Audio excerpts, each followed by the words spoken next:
Hey everybody, welcome to the video. So we are lineup building for week 10 of the NFL season over on Draftkings, more so focusing on cash game roster construction. Now, a couple things before I start this video. Number one, the purpose of this is not for me to build you guys a lineup and you use it all of your contests. You have to be able to think for yourselves and build your own lineups. I'm just simply going through a cash game roster construction process that I use each and every single week, trying to target players that meet certain criteria. And a couple of those would be, one, they're going to be decently high owned. Two, they're going to see sufficient volume. They're in good matchups. I like their price tags. And they just have a really nice high floor, because in cash games, that's what we're looking for. We're trying to build a nice high floor lineup that should be able to get us over the cash line and beat around 50% of the field. Now in tournaments, I would love to get those low end guys to take us to the top and build some more boom or bust lineups. But in cash games, let's let other people make the mistakes and we'll just try to build the safest lineup possible. And I think that's what your strategy should be for cash games. So that's kind of like the strategy that we're doing in this video, and you're certainly welcome to use the same thing, but use it in your own lineups and build your own. Don't try to take this lineup and use it, because I'm building this on the fly.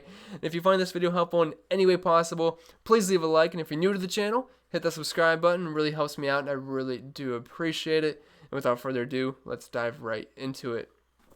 So usually I start my videos off with the quarterback position, but if you guys have been watching my videos all season long, the first thing I like to do with cash games is start with the running back position, because those are the most important pieces of a cash game lineup, because these are the guys that are going to touch the ball the most, obviously besides your quarterback. Wide receivers, yeah, there's some really safe wide receivers each and every single week, but their volume is never as guaranteed as running backs for the most part. Now I know guys like DAVANTE Adams, you can make a case for that because he's been getting so much work this year, and there's a good chance you'll see him later on in this video if we can afford him, which I think we might be able to. But running backs, I'm not comfortable just having my running back position be like a last fit kind of guy. Like wide receiver 2, wide receiver 3, tight end, not flex, but defense, last fit. Yeah, that's fine. But for the running backs, these are like the core pieces of my lineup, so I'm going to start out with them and just plug those guys in.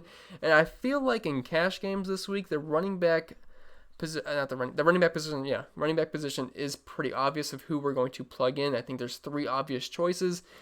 Now, Miles Sanders, he's like the 4th guy that's on the fringe. You can certainly look his way, but for the most part, I think Aaron Jones, Duke Johnson, and Mike Davis are going to be the very heavy chalk trio, and I think it's going to be the majority of what you're going to see in lineups and cash games this week, and even in tournaments, because it's going to be really hard to get off of those guys.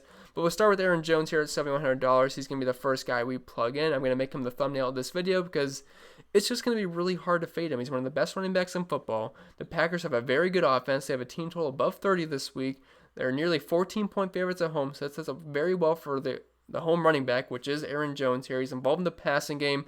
He's had 4 targets, just slightly less than a 20% target share in the season. They're going up against Jacksonville, which is one of the worst defenses in football, and Aaron Jones is simply underpriced. He should be closer to $8,000, so I'm all about Aaron Jones this week, and I feel pretty good about plugging him in first, and that's exactly where I would start in cash games this week, is just plug in Aaron Jones and build from there if you do anything else.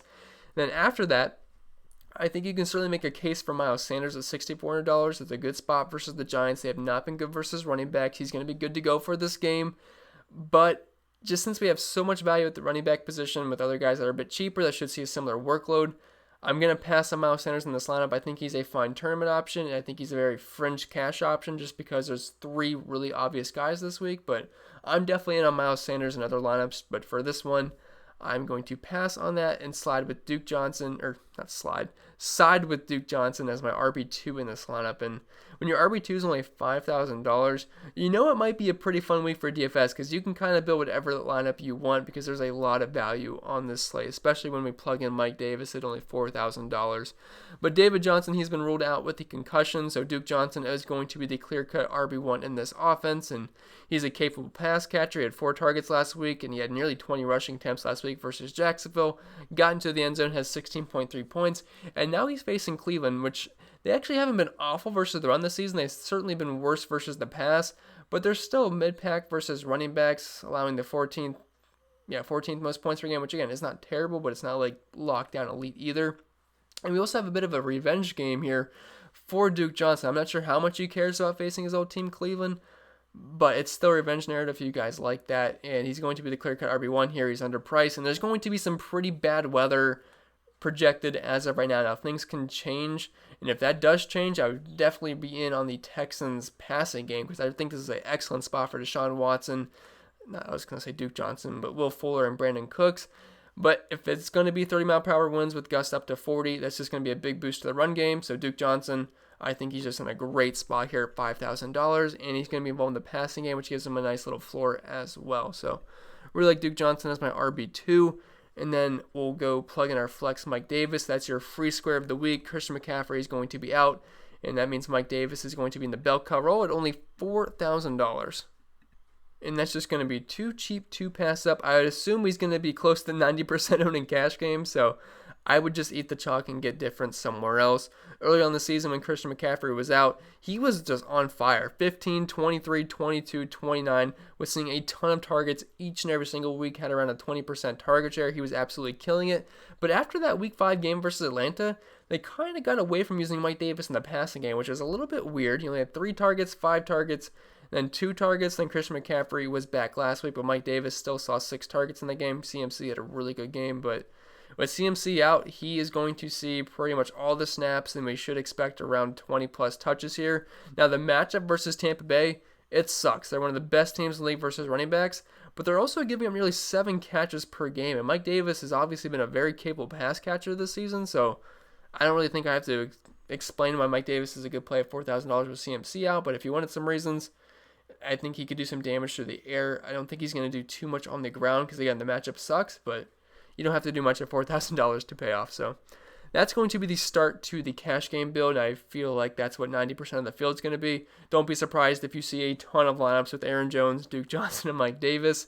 Then after that, I think we can get a little bit more interesting because those are some very obvious plays. Now, we're going to have some more obvious plays, but there's certainly a lot of ways you can go this week. Like at quarterback, I feel like we can go quarterback next, because this is a good week to spend it for quarterback. And I think most people, they're either going to go Kyler Murray, Josh Allen, or Jared Goff if they want a mid-range QB. And I will actually try to make 3 builds using all 3 of those guys just to see what the different builds would look like. But for starters, let's start with the most expensive quarterback, and we'll plug in Kyler Murray here at $8,000. And like, I'm not one that really loves paying nearly $8,000 for a quarterback, but Kyler Murray, he's pretty much the new Lamar Jackson. He just does so much damage on the ground each and every single week that makes him a super safe play. And look, he has no problem airing it out as well. He's been just fine in that category, but he's killing it in the rushing department. He gets a rushing touchdown pretty much each and every single week. There's actually only been 1 week where he hasn't scored on the ground, and that was week 4 versus Carolina. So he's been killing it there. You're pretty much getting 2 players here. You're getting a running back and you're getting a quarterback, and he's just such a super safe play. And look, the guy is just not just a... Like, it's not like he just runs the ball and he's like barely a good passer. The guy can pass the ball well too. 3 passing touchdowns the past 2 weeks. And look, the guy's been phenomenal. Over 100 rushing yards last week. Double-digit rushing attempts in 3 out of the past 4 games. Back-to-back 41 fantasy point games. I'm all about Kyler Murray here. I love this game from a DFS perspective. We've got a 56.5 point over-under, which is the highest of the entire week. Only a 2-point spread. And Buffalo's pass defense hasn't exactly been great this season. And with all the value we have at running back and wide receiver this week, and even tight end or even defense, it's not that hard to fit in Kyler Murray. So I feel pretty good about plugging him in. And even with rostering Aaron Jones and Kyler Murray, we still have about $5,100 per player left. And don't forget, we can use a cheap tight end and a cheap defense. So we can certainly go pretty much whoever we want. So let's start with the wide receiver. And I'm just going to plug in DAVANTE Adams here. Now, I know he's super expensive at $9,000, and you're probably thinking, how are we going to fit in Adams, Aaron Jones, and Kyler Murray? But again, there's just so much value on this slate. We can get it done pretty easily, to be honest. And this is a fantastic spot versus Jacksonville. And no, I am not concerned about using Jones and Adams in the same lineup. They're going to be the focal points of this offense. Now, the only issue I guess I would have is that it's supposed to be super windy for Green Bay, like really high winds. But that was also the case versus Minnesota in Week 8. And he still had 11 targets, 7 catches. Didn't have too much in the yards department, only 53 yards, but he still had 3 touchdowns. And the guy is obviously Aaron Rodgers' just number 1 guy. He's going to get the ball to him like 10 to 20 times per game. He's going to be super involved. And this is a smash spot versus Jacksonville. They are ranked dead last, 32nd DVA versus the pass. I'm not really too concerned about the wind here with Adams. If the wind makes you want to get off of Aaron Rodgers, I get that. But Adams, I think he's going to be fine. Now, I know he's super expensive. And we're going to build a few lineups here, so maybe we'll get off Davante Adams and try to go more mid-range, but let's just plug him in just to see what we can work with here, because I don't think it's going to be that hard to make some Davante Adams lineups here. I mean, we could go over the numbers with Davante Adams, but I think you guys get the idea. He's pretty much been scoring over 30 fantasy points almost every single week besides that one versus Tampa Bay. But the Packers just overall did not play that very good in that game. So now we have the wide receiver 2 and 3 spot open, the tight end spot, and the defense. So what I like to do now is I usually like to find a tight end and a defense and just kind of work from there and see what we have left to work with our wide receiver, because I don't want the absolute worst defense in the league, because I don't want to use the defense going up against the Packers or the Seahawks this week or whatever. So let's just plug in some boring positions here. We'll start with the tight end spot.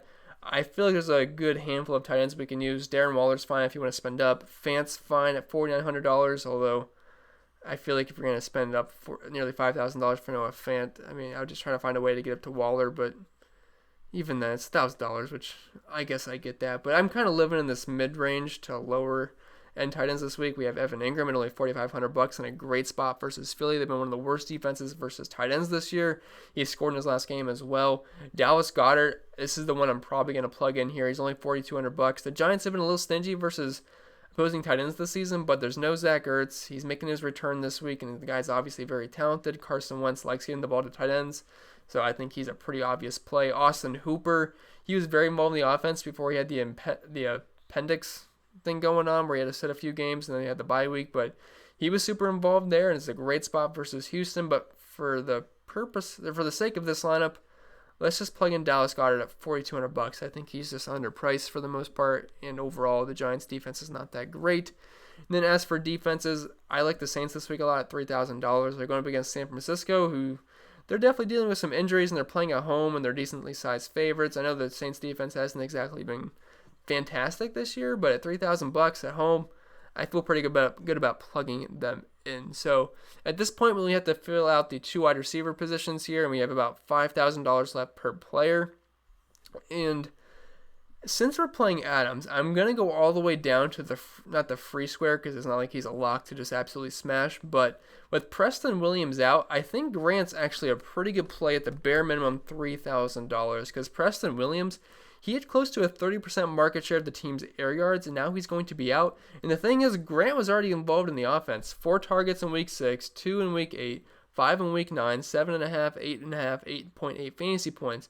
Now you take up Preston Williams, he's going to have a more involved role in the offense. So at $3,000, I'm definitely interested there, and it can certainly open up our lineup. And we have just so much value here. We have a cheap Goddard, cheap Saints defense, cheap Mike Davis, a cheap Duke Johnson. So it's kind of crazy, but it's really not that hard to fit in a Kyler Murray, Aaron Jones, and Davante Adams if you want to. And the thing is, we still have $6,700 left, meaning we can probably fit in a guy like Robert Woods or Tyler Lockett if we want to. Yeah, Woods is 66 and Lockett is 65, so you could really go with both of those guys. And it's kind of crazy that you could even fit in a Robert Woods or a Tyler Lockett with all those guys we already talked about earlier. So you can make some really fun lineups this week. You can make a case for either Woods or Tyler Lockett here. I feel like Woods is a bit of a safer play just because Tyler Lockett's been pretty boom or bust here, and the matchup versus the Rams isn't exactly great. Now, the matchup in the slot's decent here for Tyler Lockett, but even then, Jalen Ramsey on Twitter did say he's not, or whatever it was, said he was not going to be completely shadowing DK Metcalf. I mean, we'll see. I feel like for the most part, he's going to be on DK Metcalf for this game, but that would definitely be a downgrade to Tyler Lockett if he sees a good amount of Jalen Ramsey in this game. But at $6,500, Lockett's had 2 of the biggest games for DFS this year at the wide receiver position. Like week 7, 56 fantasy points. Then I believe, week 3? Yeah, week 3 versus Dallas. He had 3 touchdowns, 13 targets, 100 yards, and 40 fantasy points. So you can make a case for both these guys. Woods, I mean, he's going up against Seattle. He's giving up the most points per game to wide receivers by a lot. Like 63 points per game to wide receivers. So I like both. So Woods, you have 100 left remaining, and if you plug in Tyler Lockett, you would have 200 left remaining. And now that we've built the first one, I want to try a Josh Allen lineup because I feel like Josh Allen's going to be very popular as well on the flip side of this game. So we're going to take out Kyler Murray, and we'll take out the wide receiver 2 and wide receiver 3 because I'm going to still try to fit in Davante Adams, which since we're dropping down from 8,000 to 7,500 at quarterback, that shouldn't be a problem fitting in Adams. So let's let's just try this and see if it works. So we'll plug in Grant again, and then obviously it would just, you'd have 7,200 now. So you could go to KUPP, you could go to Keenan Allen, you'd have, I mean, you could still pretty much just make the same lineup. You're just kind of dropping down from Josh Allen. But if you want to fit in as wide receiver 1, which would make sense if you're playing Josh Allen, we could get off of DAVANTE Adams, and we'll just clear our wide receiver spot. I'm going to try to keep everything else the same. So let's plug in Stefon Diggs here. He's 7,500. He's been having a great season so far. He's obviously the clear number 1 option for Josh Allen. Had 12 targets last week, 23 fantasy points, and just overall this season, he hasn't really had a bad game. Now 10.8 points versus the Jets is disappointing, but even then he hasn't had a game worse than double digits this season, so he's been very consistent, and he has a pretty high ceiling as well. And this game is obviously going to be great for fantasy purposes, so we'll plug in Diggs here just because we have Josh Allen, and now we have about 5,800 left per player, so I think we'll be able to fit in one of these mid 6K kind of guys, so Robert Woods, Tyler Lockett, or maybe since we're with Josh Allen, we might be able to save a few bucks and maybe even get a KUPP, which I know Jared Goff threw the ball over 60 times last game. That's not going to happen again. But he did have 20 targets last week and 25 fantasy points, and he's got over a 25% target share in the season. So we'll just plug in KUPP because I feel like we'll have the money, and now we have $4,800, which, well, maybe we won't because I was kind of thinking in the back of my head maybe we could fit a Diontae Johnson at 5,200 or maybe even a Devontae Parker. So we'll scrap the KUPP play, and maybe we can go with a Tyler Lockett at 6,500 or maybe even a Robert Woods. So if we go with Lockett, that gives us 6,500 left, and we should be able to fit in Diontae Johnson if we go that route. Yeah, Diontae Johnson at $5,200.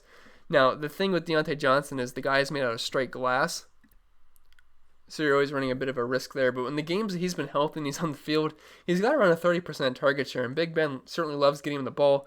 And since he's a very soft matchup for Pittsburgh here, and he's coming off a 10-target game versus Dallas, I think he would be a fine option, although he never feels super safe for me in cash games, but that would even out your lineup.